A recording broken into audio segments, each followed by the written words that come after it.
Благоевград продължава напред в конкурса за Европейска столица на културата 2019. Общата кандидатура на Благоевград, София, Перник и Кюстендил стана факт през първата половина на тази година, а акценти в концепцията при кандидатстването са изграждането и възстановяването на културната инфраструктура, създаване на междусекторни партньорства, платформи за подкрепа на творческото преподаване, предприемачество и иновации.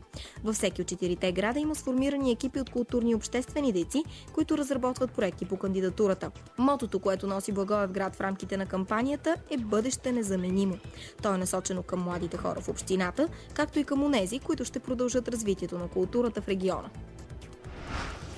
За 63-ти път Медицинския университет в Пловдив тържествено промоцира и раздаде дипломи на завършилите медици.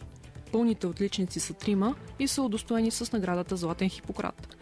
Тя им дава право на безплатна следдипломна специализация по избрана от тях специалност.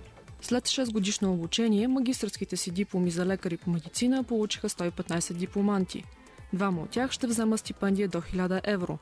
36 са отличниците на факултета, което ги превръща в един от випуските с най-висок успех от последните години.